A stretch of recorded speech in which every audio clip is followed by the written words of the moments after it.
Hello toll. आज का हमारा टॉपिक है जीव जगत, यानी जिसे हम क्या बोलते हैं, लिविंग वर्ल्ड बोलते हैं। ठीक है। तो लिविंग वर्ल्ड जो हमारा ये चैप्टर है, ये क्लास 11th का फर्स्ट चैप्टर है। और इसे पढ़ने से पहले हम जानेंगे बायोलॉजी को, कि एक्चुअल में बायोलॉजी है क्या। जब हम 10th के बाद बायोलॉजी लेते हैं तो उसमें हमें बताया जाता है कि भाई हम जीवों का अध्ययन करते हैं, लेकिन कैसे जीवों का। तो इसका एक ही जवाब होता है, कैसे भी जीव हो, यानी वो लिविंग थिंग्स होने चाहिए। तो जितने भी लिविंग थिंग्स है, चाहे वो प्लांट हो चाहे वो एनिमल्स हो, उन सब का अध्ययन हम जीव विज्ञान के अंतर्गत करते हैं। यहाँ तक कि माइक्रो, जो हमारे माइक्रो ऑर्गेनिज्म होते हैं, यानी सूक्ष्म जीव जो होते हैं जिन्हें हम अपनी नग्न आंखों से नहीं देख सकते हैं, यानी विदाउट माइक्रोस्कोपी की, जिसे हम नहीं देख सकते हैं, ऐसे जीवों का अध्ययन भी हम जीव विज्ञान के अंतर्गत करते हैं। तो यहाँ पे हम शुरुआत करते हैं कि ये जो जीव विज्ञान शब्द था ये किसने दिया। तो जैसे यहाँ पे आपको दिखाई दे रहा होगा कि जीव विज्ञान शब्द दो साइंटिस्ट हमारे हुए, एक का नाम था लेमार्क और दूसरे का नाम था ट्रेविनस। ठीक है। इन्होंने 1802 में इस जीव विज्ञान शब्द को दिया था। तो सब तक तो बात ठीक है, लेकिन अब बात आती है कि इसके जनक कौन है। कई बार कॉम्पिटेटिव एग्जाम में पूछा गया है कि जीव विज्ञान शब्द किसने दिया है। और इसके साथ ही साथ इसमें थोड़ा सा कन्फ्यूजन ये होता है कि जब यहाँ पे जीव विज्ञान शब्द की बात आती है तो हम लोग क्या कर देते हैं, हम अरस्तु को कर देते हैं, जो बिल्कुल गलत है। अरस्तु क्या है? अरस्तु को हम क्या कहते हैं, फादर्स ऑफ बायोलॉजी कहते हैं। यानी जो बायोलॉजी का जो फादर्स जाना जाता है या जो जनक है जीव विज्ञान का, वो कौन है? अरस्तु है। समझ में आ गई बात? क्या कहने का मतलब क्या है मेरा, कि जीव विज्ञान शब्द तो दिया लेमार्क और ट्रेवेरिनस ने, और जो जनक हैं, जो फादर हैं बायोलॉजी के, वो अरस्तु को कहते हैं। ठीक। अब इस जीव विज्ञान की दो शाखाएं होती है, एक होती है वनस्पति विज्ञान, दूसरी होती है जंतु विज्ञान। वनस्पति विज्ञान को हम बॉटनी भी कहते हैं और जंतु विज्ञान को हम जूलॉजी कहते हैं। ठीक है। अब जो वनस्पति विज्ञान के जो जनक है, जो फादर्स ऑफ बॉटनी है, वो कौन है? वो है थियोफ्रिस्टस। कौन है? थियोफ्रिस्टस। और जो जूलॉजी के जो फादर्स हैं, फादर्स ऑफ जूलॉजी, तो वो कौन है? एरिस्टोटल या अरस्तु, जिसे हम कहते हैं। ठीक है। जीव विज्ञान का पिता भी कौन है? अरस्तु। और जंतु विज्ञान का पिता भी कौन है? अरस्तु। ठीक है। थियोफ्रिस्टस को हम वनस्पति जगत का वनस्पति जगत के पिता कहते हैं। ठीक है। अब यहाँ पे 20वीं सदी का एक डार्विन है, जो हमारे जीव जगत वाला चैप्टर है, उसमें ये सबसे पहले आता है कि 20वीं सदी का डार्विन किसे कहा जाता है। तो 20वीं सदी का जो डार्विन है वो है एर्नस्ट मियर। ये क्वेश्चन कई बार ऐसे एग्जामों में पूछा गया जिसकी तुम्हें उम्मीद भी नहीं रहती। ठीक है ना। तो यह है एर्नस्ट मियर। 20वीं सदी का डार्विन किसे कहते हैं? तो एर्नस्ट मियर को कहते हैं। ठीक है। तो चलिए अब हम अपना पहला चैप्टर स्टार्ट करते हैं, जिसका नाम है जीव जगत। ठीक है। तो सबसे पहले हमारे पास आता है कि जीव क्या है। जैसे आप देख रहे होंगे कि जीव क्या है। तो क्या है जीव? किसे कहेंगे हम जीव? यानी व्हाट इज ऑर्गेनिज्म, जिसे हम कह सकते हैं। What is organism? तो organism means all living things, जितनी भी जीवित जीव है। लेकिन हम जीवित कहेंगे किसे? ठीक है। अब अगर हम ये कहें कि जो जीव सजीव होते हैं या जो लिविंग थिंग्स होते हैं वो मूवमेंट करते हैं, तो मूवमेंट तो आपका जो बस होती है, बस में मूवमेंट करती है, एक स्थान से दूसरे स्थान में जा रही है। जबकि आप प्लांट को देखो तो प्लांट तो स्टेबल है, एक ही जगह पे स्थिर है। ठीक है। तो कई सारी चीज़ें इसमें देखने को मिलती है। लेकिन यहाँ पे एक शब्द ये भी आता है कि अब जब मूवमेंट की बात आती है कि भाई जो सभी जीव क्या करते हैं, मूवमेंट करते हैं। ठीक है। लेकिन मोमेंट कैसे करते हो? जो स्वयं से मोमेंट करते हो। जैसे अब गाड़ी की बात है, उसमें पहले डीजल डालते हैं, फिर उसमें किसी लिविंग थिंग्स को बिठा के उसे चलाना पड़ता है। लेकिन इस जीवों में ऐसा नहीं, जीव खुद मूवमेंट करेंगे। ठीक है। तो देखो सबसे पहले आता है कि सभी जीव वृद्धि करते हैं, यानी जितने भी जीव होंगे उनमें क्या होती है? ग्रोथ होती है। ठीक है। दूसरी बात कहते हैं हम कि सभी जीव क्या करते हैं? उपापचयन की प्रक्रिया होती है सभी जीवों में, यानी सभी जीवों में कहते हैं मेटाबॉलिज्म की प्रोसेस होती है। यानी सांस लेना, सांस छोड़ना, श्वसन करना, सॉरी, आपका डाइजेस्ट करना फूड को, ये सब प्रोसेस हमारी क्या कहलाती है? उपापचयन के अंतर्गत आती है, जिसमें रिडक्शन और क्या होता है आपका, रिडक्शन और ऑक्सीडेशन की प्रोसेस सम्मिलित है।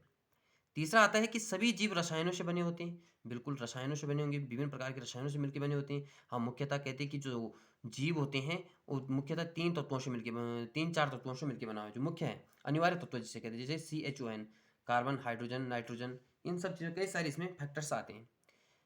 चौथा पॉइंट है उद्दीपनों के प्रति संवेदनशील, यानी स्टिमुली। इस उद्दीपन को क्या बोलते हैं? स्टिमुली। तो सेंसिटिव होते हैं स्टिमुली के प्रति। स्टिमुली के प्रति क्या होते हैं? सेंसिटिव होते हैं, यानी उद्दीपनों के प्रति संवेदनशील होते हैं, जो रासायनिक भी हो सकते हैं, जो भौतिक भी हो सकते हैं, यानी बाहर से भी दिए जा सकते हैं, और जो अपने आप में जैविक भी होते हैं। आ रही बात समझ में? नेक्स्ट है इसमें, जो नेक्स्ट हेडिंग होता है हमारे, वो है जीव जगत में विविधता। कि जीव जगत में विविधता किसे कहते हैं? जिसे हम कहते हैं कि बायोडाइवर्सिटी शब्द के नाम से जिसे हम जानते हैं, जैव विविधता।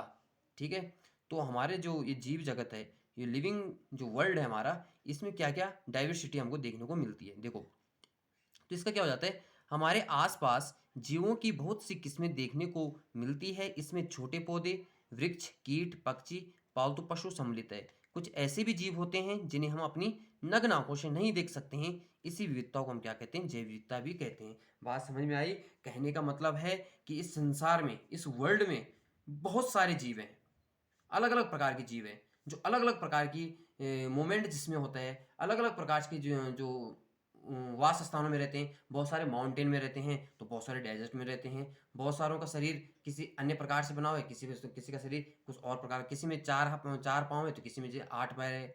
तो ये कई सारी आपने आसपास भी देखा होगा, तो हमें क्या, जुगनू हमें देखने को मिलता है, कॉकरोच हमें देखने को मिल रहा है, अर्थवॉर्म हमें देखने को मिल रहा है, छोटे प्लांट्स में देखने को मिल रहे हैं, क्लेम्बर प्लांट्स में देखने को मिले। क्लेम्बर प्लांट्स मीन्स जैसे आपके क्या होते हैं, मनी प्लांट्स है, तो जिसे जो सारे लेके चल रही है। बड़े वृक्ष तुमने देखे होंगे, जैसे पाइनस, साइकस, चीड़ वगैरह के पौधे। ठीक है, इसी प्रकार से जंतुओं में तुमने विविधता देखी होगी कि एक हाथी का शरीर तो कितना विशाल है, मनुष्य का शरीर कैसा है, कुत्ते का शरीर कैसा है, बिल्ली का शरीर कैसा है। तो ये सब जीव, ये सब क्या है? जीव है ना। और इनमें क्या है, इतनी विभिन्नता हमें देखने को मिलती है, तो इसी को हम क्या कहते हैं? जीव जगत में विविधता कहते हैं। बात समझ में आ रही होगी आपके अच्छे से? नेक्स्ट बात करते हैं इसमें नाम पद्धति की। नाम पद्धति क्या होती है? नोमेनक्लेचर मेथड क्या है, या नामकरण पद्धति क्या है, इसको हम समझेंगे। देखो, सभी जीवों का एक मानक नाम होता है, जिसे हम सारे विश्व में उसी नाम से जानते हैं। बात समझ में आ रही होगी कि नाम पद्धति में हम क्या करते हैं कि सभी जीवों का, इसे हम एक साथ नोमेनक्लेचर कह सकते हैं, नामकरण कह सकते हैं, कि उसकी क्या मेथड है। तो सभी जीवों का एक मानक नाम हो, तो मानक नाम का मतलब समझ रहे हो, कि एक ही नाम हो तो पूरे वर्ल्ड में, जिसे हम सारे विश्व में उसी नाम से जानते हैं। जैसे अब हम बात करें तो नॉर्मल हिंदी में हम, जैसे कुत्ते का अगर हम एग्जांपल ले, तो कुत्ते को हम कुत्ता बोलते हैं, कुत्ते या कुत्ता जो भी बोलते हैं। ठीक है, हिंदी में। इंग्लिश में हम उसे डॉग कहते हैं। ठीक है, कहीं उसे किसी अन्य लैंग्वेज से कह रहे हैं, जैसे नमक है तो हम जैसे नॉर्मल गढ़वाली में हम क्या कहेंगे उसे, जैसे लुआण कहते हैं, कहीं नमक कहते हैं, कहीं सॉल्ट कह रहे हैं, कहीं साल्ट कह रहे हैं, ये अलग अलग नाम है। समझ रहे बात को? लेकिन उसका एक रासायनिक नाम है, एक वैज्ञानिक नाम है, जो क्या है? NaCl, यानी सोडियम क्लोराइड।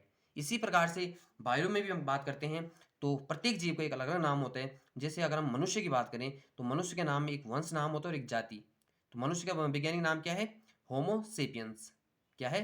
होमो सेपियंस। तो होमो सेपियंस क्या कैसे नाम हो गया? एक वैज्ञानिक नाम है।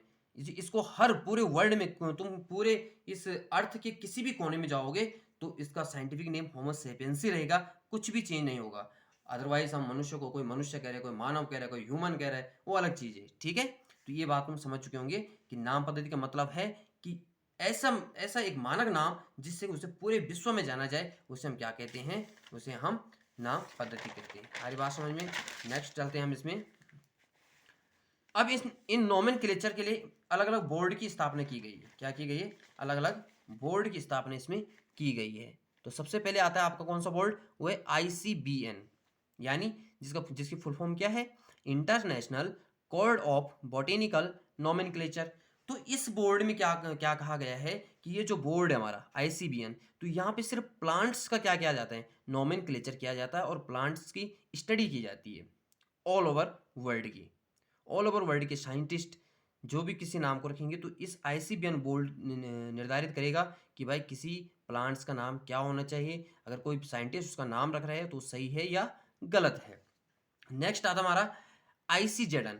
इसमें जंतुओं के बारे में ये बोर्ड क्या करता है? जंतुओं के नोमेनक्लेचर के लिए जाना जाता है, या जंतुओं से संबंधित जो भी रिसर्च, जो भी स्टडी करनी होगी, और उसको अंतिम प्रारूप जो देगा, वो कौन देगा? ICZN देगा। बात समझ में आ रही होगी? नेक्स्ट चलते हैं इसमें, जो हमारा नेक्स्ट टॉपिक है वो है द्विनाम पद्धति। अब एक चीज ध्यान रखना, अभी हमने पीछे बात की थी नाम पद्धति की। तो नाम पद्धति किसने दी है? वो भी किसने दी है? कैरोलस लीनियस ने। और द्विनाम पद्धति भी किसने दी है? कैरोलस लीनियस ने। तो नाम पद्धति में हम क्या कर रहे थे? एक मानक नाम रख रहे थे। लेकिन द्विनाम पद्धति क्या है, इसे तो थोड़ा सही से समझना होगा हमें। देखो, जीवों के वैज्ञानिक नाम देने के लिए सार्वजनिक मान्य नियमों का पालन करते हुए प्रत्येक जीव के नाम के दो घटक होते हैं। तो द्विनाम पद्धति मतलब प्रत्येक जीव के क्या होंगे?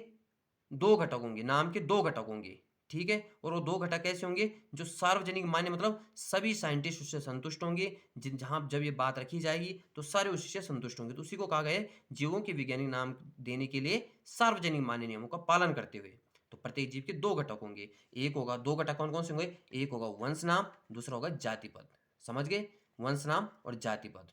ठीक, सबसे पहले क्या आएगा? वंश नाम आएगा, देन क्या आएगा? जाति पद आएगा। और आपको बता दूं, जब हम वर्गीकरण की बात करते हैं तो वर्गीकरण की सबसे छोटी जो इकाई होती है वो क्या है? वो जाति है। ध्यान रखना, सबसे छोटी इकाई क्या है वर्गीकरण की? वो है जाति।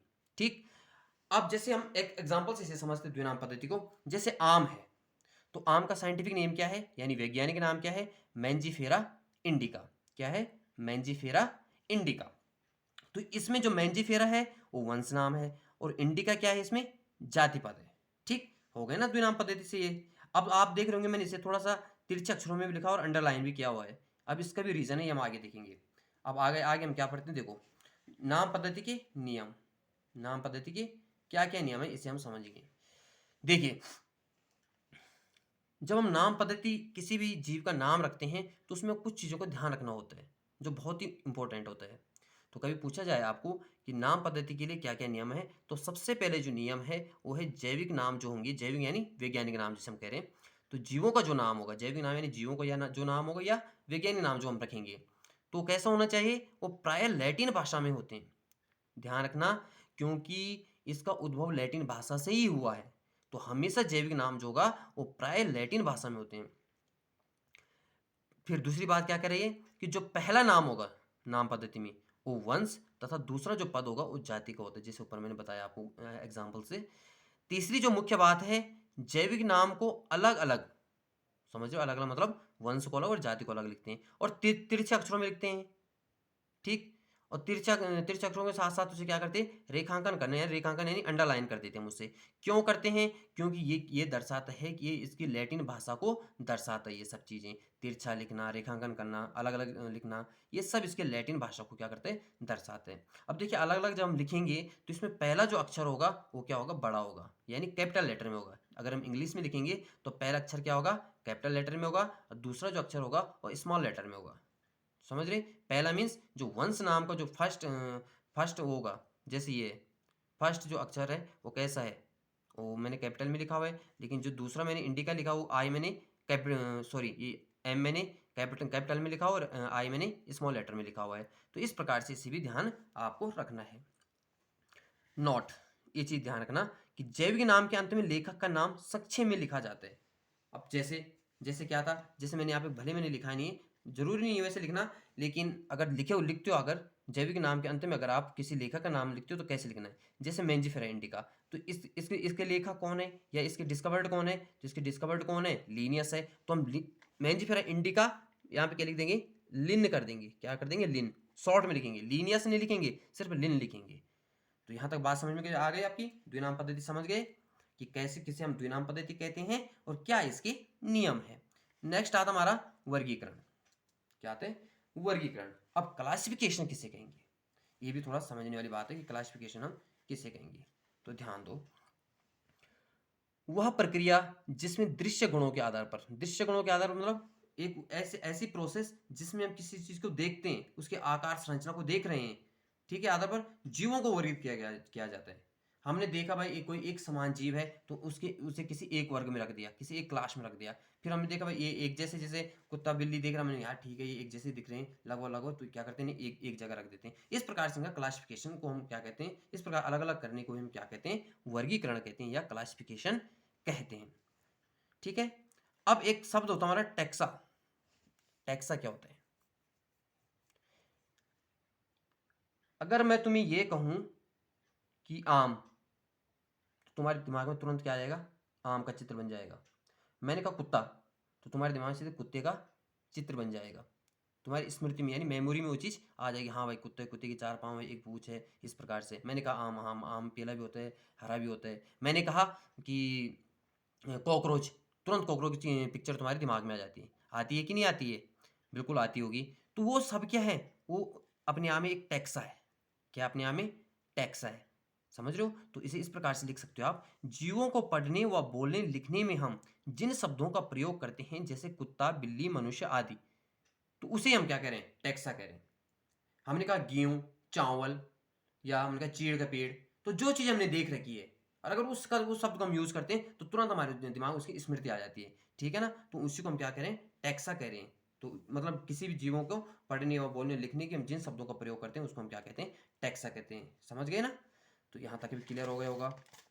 नेक्स्ट हमारा वर्गीकरण पद्धति, जिसे हम क्या बोलते हैं? सिस्टमैटिक्स बोलते हैं। अब वर्गीकरण की क्या पद्धति है, क्या व्यवस्था है, कैसे वर्गीकरण करते हैं? ठीक है, एक चीज़ यहाँ पे और बता देता हूँ उसे मैं तुम्हें। खैर चलो चलो बाद में बात करेंगे उसकी, पहले इसे देखते हैं। जीवों की नियमित व्यवस्था के साथ साथ उन्हें अलग अलग वर्गों में विभाजन करने की प्रक्रिया तथा अध्ययन को वर्गीकरण पद्धति कहते हैं। समझ लो बात को, कि जीवों की नियमित व्यवस्था, एक नियमित व्यवस्था के साथ जीवों को अलग अलग वर्गों में जब हम विभाजित करते हैं तो यही प्रक्रिया क्या कहलाती है? इसी प्रक्रिया को हम क्या कहते हैं? वर्गीकरण कहते हैं, या इसके अध्ययन को हम वर्गीकरण पद्धति कहते हैं, जिसे हम इंग्लिश में सिस्टमैटिक्स भी बोलते हैं। अब मैं तुम्हें इस प्रकार से समझाता हूँ। माना कोई लाइब्रेरी है, स्कूल की कोई लाइब्रेरी है, तो स्कूल की जो लाइब्रेरी होती है वहाँ पे साइंस की बुक अलग होती है, साइंस की बुक अलग होगी, आर्ट्स की बुक्स अलग होंगी, और आपकी कॉमर्स की बुक्स अलग होंगी। अन्य जो भी कॉमिक्स या जो भी अन्य चीज़ें होंगी वो अलग अलग रखी जाती है। ठीक, फिर साइंस में भी आप देखते होंगे कि जो बायो ग्रुप वालों की बुक्स होंगी अलग होंगी, मैथ्स ग्रुप वालों की अलग होंगी। इसी प्रकार आर्ट्स में भी होगा कि भूगोल की बुक्स अलग होंगी, इकोनॉमिक्स की बुक्स अलग अलग होंगी। तो ये सब इसी नियमित व्यवस्था को हम क्या कहते हैं? इसी प्रकार की जीवों की भी हम क्या करते हैं? एक नियमित व्यवस्था के साथ उन्हें अलग अलग विभाजित करते हैं, जिसको हम वर्गीकरण पद्धति कहते हैं या सिस्टमैटिक्स कहते हैं। अब एक इसी पर एक बुक लिखी गई है, सिस्टेमा नेचर। तो ये सिस्टेमा नेचर पुस्तक जो लिखी है वो किसने लिखी है? लिनियस द्वारा लिखी गई, जिसमें उन्होंने क्या किया है? जो जीवों को वर्गीकृत किया है। ठीक है, तो कभी पूछा जाए कि सिस्टेमा नेचर पुस्तक के लेखक कौन है, तो कौन है? कैरोलस लीनियस है। यहां तक बात क्लियर हुई? देखो अब आता है वर्ग की संवर्ग। ठीक है, वर्ग की संवर्ग किसे कहेंगे हम? यानी जिसे टैक्सोनॉमिक क्लास में हम कह सकते हैं। ठीक है ना? अब वर्गीय संवर्ग क्या है? यह एक समान जीवों के वर्ग को दर्शाते हैं। समझ गए? जो वर्गीय संवर्ग है ये क्या करते हैं? जो एक समान, जिसमें इक्वलिटी हो जिन जीवों में, जैसे जैसे हम बात करते हैं कीट वर्ग की, यहाँ पे मैंने एग्जांपल भी लिखा कीट वर्ग की। तो इसमें एक समान जीवों को वर्ग को दर्शा रखा हमने, कि इसमें एक समान जीव आएंगे। जिस कीट वर्ग में कैसे कैसे आपकी जैसे चींटी है, कॉकरोच है, ये सब क्या है? ये कीट वर्ग के उदाहरण है। क्यों? क्योंकि हमें पता है कि कीट वर्ग में क्या होता है। जैसे आपने ये कीट वर्ग किस किस संघ में आता है? आर्थ्रोपोडा में आता है। खैर उस बात को हम बाद में बात करेंगे। लेकिन वर्गीय के संवर्ग में जो कीट वर्ग हमने बात की है, तो कीट वर्ग में हमें पता है कि जो इसमें क्या होते हैं? संधि युक्त पाद जिनके होंगे वो आएंगे, यानी जिनके ज्वाइंट्स, जिनके जो लेग जो होंगे वो कैसे होते हैं? ज्वाइंट्स होते हैं, यानी पैर के पैर क्या होते हैं? जोड़ों में होते हैं। ठीक, कितने जोड़ों में? 3 जोड़ों में जिनके पैर होंगे, तो वो सारे जीव जितने भी होंगे वो कीट वर्ग में आए। जैसे मैंने अभी बताया ना, मच्छर मक्खी और आपके जो भी ये कॉकरोच, ये सब कीट वर्ग में आते हैं। तो इस प्रकार के जीवों को जो हम क्या करते हैं? एक समान जो जीव हैं उनको हमने एक वर्ग में दर्शाते हैं, तो इसी को हम कीट वर्ग कहते हैं। आ रही होगी बात समझ में? ठीक है, अब है वर्ग की पदानुक्रम, टैक्सोनॉमिक। ये टैक्सोनॉमिक क्या है? वर्गीय संवर्ग है पदानुक्रम यानी टैक्सोनॉमिक। अब सारे संवर्ग यानी कीट वर्ग, मत्स्य वर्ग, जितने भी वर्ग होंगे इनको मिलकर एक वर्गीय पदानुक्रम का बनाते हैं। हम क्या बनाते हैं? वर्गीय का एक पदानुक्रम बनाते हैं, टैक्सोनॉमिक स्ट्रक्चर हम तैयार करते हैं, जिसको जैसे वंश, जाति, तो ये सब, इन सब का समूह क्या कहलाएगा? आपका वर्गीय पदानुक्रम कहलाएगा। समझ रहे बात को? चलिए तो आगे अब बढ़ते हैं हम कि वास्तव में संवर्ग क्या है। क्या है ये संवर्ग? इसे समझने की थोड़ा सा प्रयास करेंगे कि एक्चुअल में हम संवर्ग कह किसे रहे हैं। देखिए, संवर्ग वर्गीकरण की इकाई होती है। यानी क्लासिफिकेशन की जो यूनिट होगी उसे हम क्या कह सकते हैं, टैक्सॉन कह सकते हैं। वैसे क्या कह सकते हैं, टैक्सॉन। संवर्ग यानी टैक्सॉन। तो क्लासिफिकेशन की जो यूनिट होती है वो क्या है, टैक्सॉन। ठीक है, यह सिर्फ एक पद को दर्शाते हैं जिसे हम प्राय क्या कहते हैं, टैक्सॉन करें। यानी टैक्सोनॉमी में जो हम जो ये वर्गीकरण करें तो उसको क्या किसमें कहते हैं, टैक्सोन में दर्शा रहे हैं। ठीक है ना। तो कह सकते हैं कि वर्गीकरण की जो यूनिट हम कह रहे हैं, अब अभी मैंने क्या बताया कि वर्गीकरण जीवों के मामले में तो वर्गीकरण की इकाई क्या होगी, जाति होगी। तो वो जाति भी क्या है, एक हिसाब से संवर्ग है। ये जाति भी क्या है, संवर्ग है। वंश क्या है, संवर्ग है। ठीक है, ये सब क्या है, संवर्ग है। तो संवर्ग वर्गीकरण की क्या है, इकाई होती है, या सिर्फ एक पद को दर्शाता है। यानी जैसे जाति एक संवर्ग है, ये एक संवर्ग है, तो और इसी को हम क्या बोलते हैं, प्राय टैक्सोन कहते हैं। इस संवर्ग को हम क्या करें, टैक्सोन करें। ये भी एक टैक्सोन है, ये भी एक टैक्सोन है, ये भी एक टैक्सोन है, ये भी एक टैक्सोन है। तो ये सब चीजें हम यहाँ पे समझेंगे। अब देखिए, अभी मैंने थोड़ी देर पहले बताया आपको कि क्लासिफिकेशन यानी टैक्सोन की भी अगर हम बात करें तो सबसे छोटी जो यूनिट होती है वर्गीकरण की, वो क्या होती है, जाति होती है। क्या होती है, जाति। क्यों होती है कि जाति से नीचे तो हमारे पास कुछ है ही नहीं। ठीक, तो इसे हम एक अगर टैक्सोनॉमिक स्ट्रक्चर को अगर समझे तो इस ये क्या है, ये जो टैक्सोनॉमिक स्ट्रक्चर को हम समझे तो इसे आरोही क्रम में अगर हम देखें, बढ़ते हुए क्रम में अगर देखें, तो सबसे पहले क्या आता है, जाति, देन वंश, देन कुल, देन गण, वर्ग, संघ या भाग या जगत। अब इसे समझिए, सबसे पहले जाति, यानी जाति को हम क्या कहते हैं, स्पीसीज।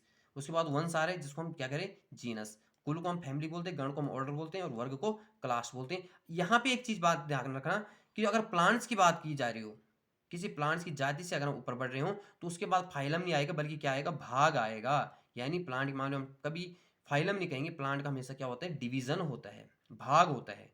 और ये जो प्लांट्स, अब ये प्लांट, ये जितने भी फाइलम होंगे ये अलग हो जाएंगे, और जितने भी भाग होंगे ये अलग हो जाएंगे।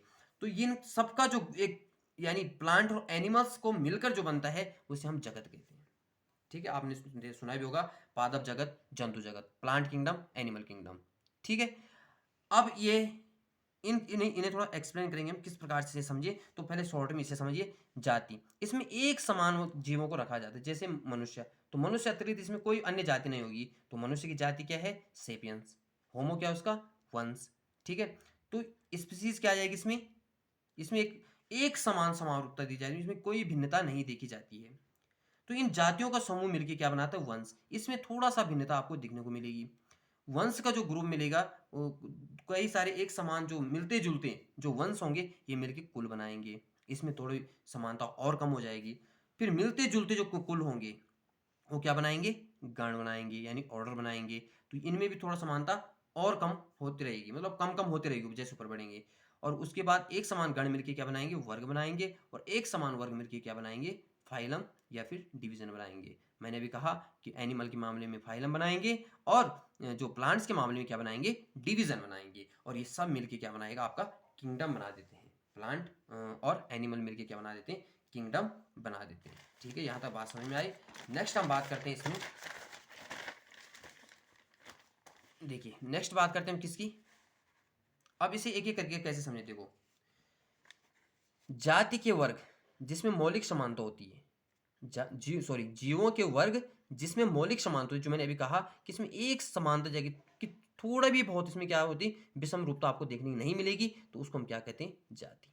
अब देखिए वंश किसे कहेंगे, जैसा भी तुम्हें बताया था कि वंश हम किसे कहेंगे, वंश में संबंधित स्पीशीज का एक वर्ग आता है। अब इस वंश में क्या होंगे, संबंधित, इससे संबंधित क्या होंगे, कुछ वंश वंश में संबंधित स्पीशीज का वर्ग आता है। अब जो जातियां थोड़ा बहुत आपस में मेल खाती होंगी, उन्हें हम किस में रख देते हैं, वंश की तुलना में समान होते हैं, तो उसे हम वंश में रख देते हैं। अब इसे उदाहरण से समझेंगे हम, देखो ठीक है, यहाँ पे बहुत बहुत ही गहराई वाली बात आपको समझनी है कि जैसे आलू है, अलग जाति है, टमाटर भी अलग जाति है। अब आलू को तुम टमाटर तो नहीं बोल सकते हो ना, या टमाटर को आलू नहीं बोल सकते, या बैंगन को तुम आलू नहीं बोल सकते। ये अलग अलग हैं, यानी इनमें एक जैसी समानता होगी, तो आलू है, टमाटर है, बैंगन है। लेकिन ये क्या है, ये अलग अलग जातियाँ हैं। ये क्या है, तीनों अलग अलग जातियाँ हैं, लेकिन इनमें कुछ समानताएं हैं। तुमने देखो वो कुछ समानताएं हैं, क्योंकि एक एक एक हिसाब से ये क्या है, एक हर्ब है। ठीक है, या कुछ इनमें सर्ब होगा, हर्ब और सर्ब से मिलके बनेंगे। तो इन्हें हम किस में रखते हैं, सोलेनम वंश में। किस में रखते हैं, सोलेनम वंश में। तो आलू, आलू टमाटर, बैंगन अलग अलग जाति के हैं, ट्यूबेरिशम वगैरह ये तुमने सब पढ़ा होगा। तो इसे हम एक ही उसमें रखते हैं सोलेनम में। आपको पता होगा शेर, इसको हम क्या बोलते हैं, लियो। चीता, चीता यानी चीते को हम बोलेंगे पार्डस।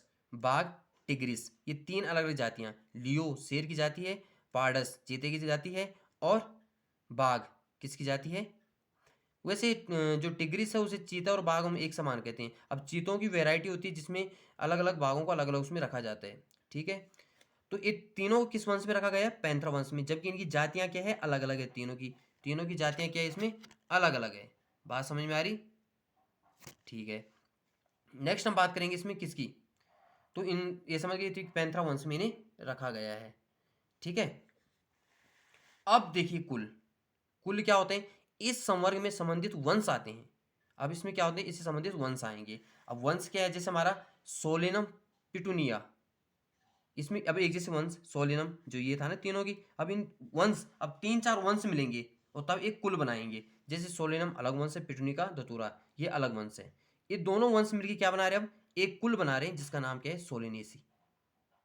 इसी प्रकार से पैंथरा, जिसमें क्या क्या आते हैं आपके, शेर, चीता, बाघ, इनका वंश क्या है, पैंथरा वंश के हैं। और फैलिस जो बिल्ली है ये अलग कुल की है, बिल्ली की सॉरी अलग वंश की, बिल्ली का वंश है फैलिस, और शेर, चीता, बाघ का जो वंश है वो क्या है, पैंथरा वंश है। तो ये पैंथरा वंश तथा जो बिल्ली का वंश है फैलिस वंश, ये दोनों मिलकर एक अलग कुल बनाते हैं जिसे क्या कहते हैं, फैलिडी कहते हैं। क्योंकि इसमें कुछ समानताएं देखने को मिलती होगी आपको, बिल्ली शेर में, शेर या बाघ में देखा भी होगा आपने, कभी कभी बिल्ली एकदम बाघ की तरह भी दिखती है। तो वो क्या है, फैलिडी में आ जाएंगी, किस में आ जाएंगी, फैलिडी में, क्योंकि कुलों में एक जैसी समानता है। नेक्स्ट हम बात करते हैं इसमें गण। गण में उच्चतर वर्ग होने के कारण कुलों के समूह होते हैं।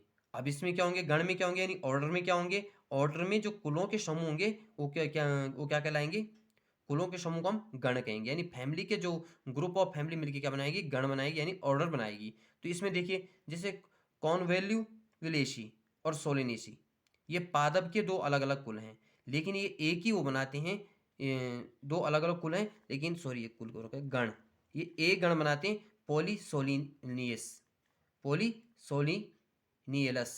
तो पोलीसोनियलस जो है ये क्या है आपका, एक अलग गण बना रहा है। कौन कौन बना रहे हैं, दो कुल मिलके, कॉलवोल्यूवलेसी और सोलिनेसी, दोनों मिलके क्या बना रहे हैं, एक अलग गण बना रहे हैं। इसी प्रकार से फैलिडी, यानी जिसमें क्या था, फैलिडी कुल में क्या कौन कौन आ रहे थे, पैंथरा और बिल्ली, ठीक है।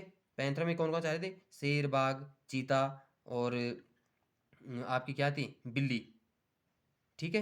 ये क्या बना रहे थे, फैलिडी कुल बना रहे थे। और ये फैलिडी कुल, जबकि कैनिडी कुल में क्या आता है, कैनिडी में आता है कुत्ता। अब तो कुत्ते की बात नहीं हुई ना, तो कुत्ते का अलग कुल है कैनिडी, तो फैलिडी में आते हैं। एक चीज और ध्यान रखना, जो कुत्ते का जो कुल है, कुत्ते का जो कुल है वो है कैनिस, और जो बिल्ली का जो कुल है वो है फैलिस। समझ रहे हो, सॉरी सॉरी, फैलिस क्या है, वंश है, बिल्ली का वंश है फैलिस, और कुत्ते का क्या है, कैनिस।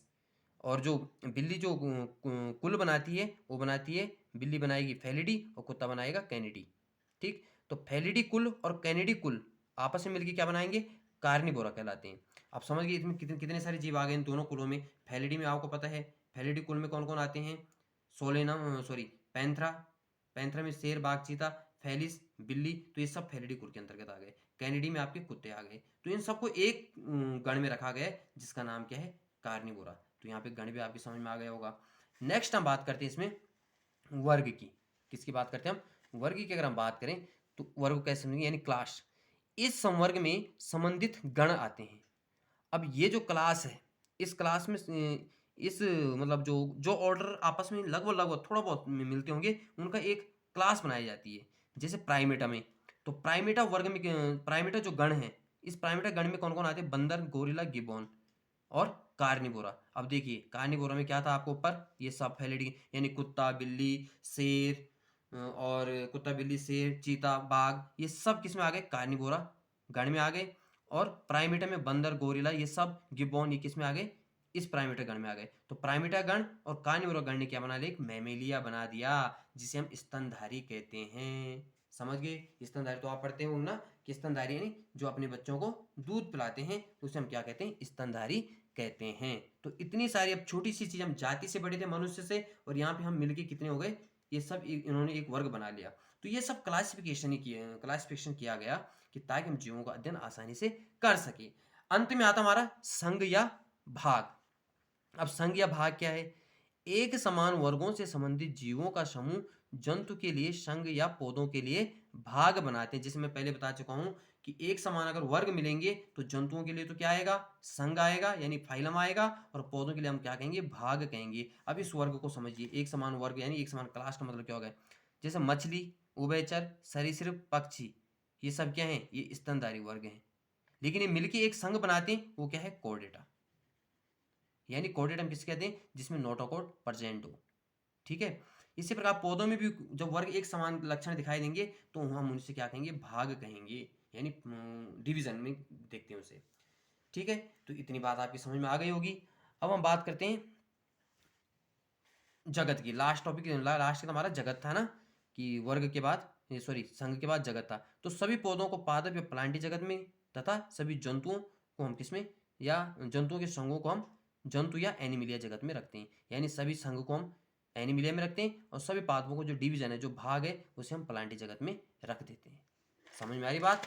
हमने जाति से स्टार्ट की थी और हम कहाँ तक पहुंच चुके हैं, आपके अंतिम जगत तक हम शुरू करते हैं। यानी जाति, वंश, कुल, गण, वर्ग, संघ और जगत। इस प्रकार से हमने इसकी आज का अध्ययन किया।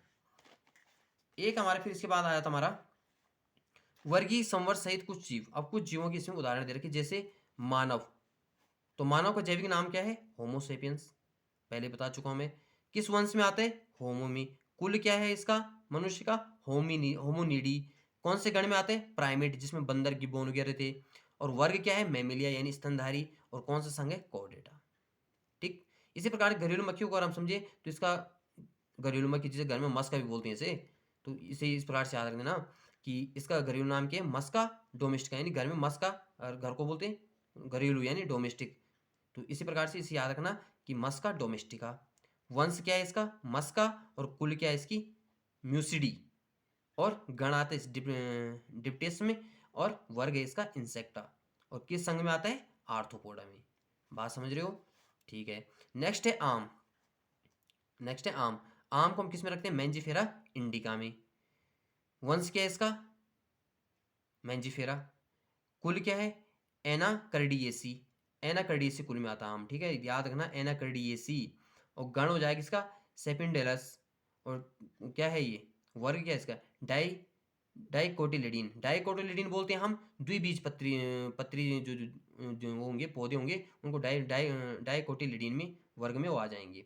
और क्या है? एंजियोस्पर्म। क्या है? एंजियोस्पर्म यानी आवर्ती बीजी। गेहूं का साइंटिफिक नेम क्या है? आपका जैविक नाम क्या है? Triticum aestivum. वंश क्या हो जाएगा इसमें? सीधी सी बात है, जो पहला नाम हो तो वंश नाम होता है, तो ट्रिटिकम। कुल क्या है? पोएसी। गण क्या है? पोइलस। और वर्ग क्या है इसका? मोनोकोटिलिडीन यानी एक बीजपत्री। ये भी किसका है? एंजियोस्पर्म को आपने पढ़ा होगा। एंजियोस्पर्म को दो भागों में बांटते हैं, मोनोकोटिलिडीन और डाइकोटिलिडीन। ठीक। अब वर्ग की सहायता साधन। अब ये वर्ग की सहायता साधन क्या होता है भाई, इसे समझो जरा। क्या होता है, कोई बता सकता है वर्ग की सहायता साधन क्या होगा? कमेंट जरूर करना। ठीक है। तो वर्ग की सहायता साधन हम किसे कहते हैं? वर्ग की सहायता साधन में वो आते हैं जब हम किसी भी जीव के अध्ययन करने के लिए हम जो मेथड्स अपना रहे हैं, जो जो तरीके हम अपना रहे हैं, किसी जीव का अध्ययन करना है, किस प्रकार से सुरक्षित रखना है, ये सब आ जाता है वर्ग की सहायता साधन में। तो सबसे पहले आता है आपका हर्बेरियम।